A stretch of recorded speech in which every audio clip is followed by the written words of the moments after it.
हारून अख्तर साहब, आपसे आगाज़ करूंगी। सर, फरमाई दीजिएगा कि सवाल उठ रहा है बार बार कि बहुत अहम तरीन जो हमारे टारगेट्स हैं वो मिस हुए हैं, अंडर परफॉर्म किया इंडस्ट्री ने भी, सर्विसेज ने, एग्रीकल्चर ने भी बड़ा धचका खाया है, जीडीपी ग्रोथ का टारगेट मिस हुआ है, एंड अमंगस्ट ऑल दिस बड़े एक एम्बिशियस टारगेट जो रख दिए गए हैं, ये किस तरह अचीव होंगे, इनकी बुनियाद क्या है?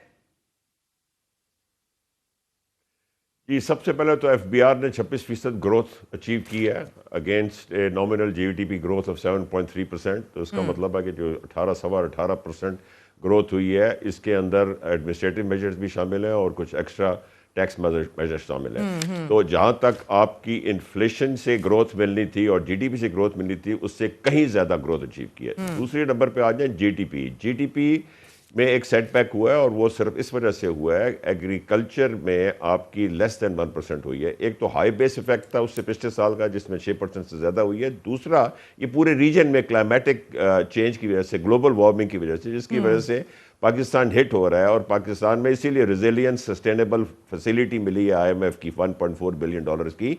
वो इसी वजह से मिली है कि एरेटिक टेम्परेचर्स होते हैं, एक्सट्रीम टेम्परेचर्स होते हैं, उसकी वजह से आपकी मेन क्रॉप्स की यील्ड जो है वो मच बिलो एवरेज रही है। और सिर्फ पाकिस्तान में नहीं, ये इंडिया में भी ये हुआ है।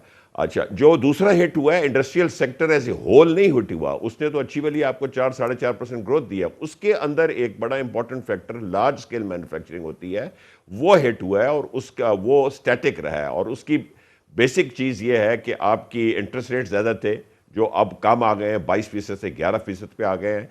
और की इन्फ्लेशन ज़्यादा थी, जो हमने टारगेट 12% पे की थी, तो वो एंड हुई है 4.70%। इस पे तो आप गवर्नमेंट को क्रेडिट दें। तो मैं समझता हूं कि अगले एफबीआर के टारगेट्स भी बड़े रियलिस्टिक हैं, 18-19% के हैं। और जीडीपी ग्रोथ के बहुत ही रियलिस्टिक टारगेट है, क्योंकि आप फिस्कल डेफिसिट देखें, फिस्कल डेफिसिट हमारा 5.60% पे खत्म होने जा रहा है इस साल, और अगले साल का एक्सपेक्टेड है 3.90%।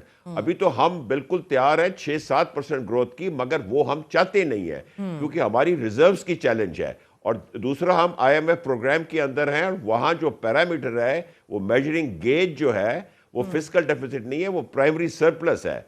तो जो इंटरेस्ट पेमेंट में हमें एडवांटेज हुई है, वो फिस्कल डेफिसिट कम होगा, उससे इन्फ्लेशन कम होगी, मगर प्राइमरी सरप्लस के अंदर रहते हुए हम ज़्यादा रेवेन्यू बेनिफिट्स जो हैं वो आगे अभी पास नहीं कर सकते और ना करना चाहते हैं, ताकि जीडीपी ग्रोथ सस्टेनेबल लेवल पे आए, आहिस्ता आहिस्ता जाए। और हमने आपको अपना एक लॉन्ग टर्म प्लान दे दिया, 4 साल में 6% से ऊपर जाएंगे।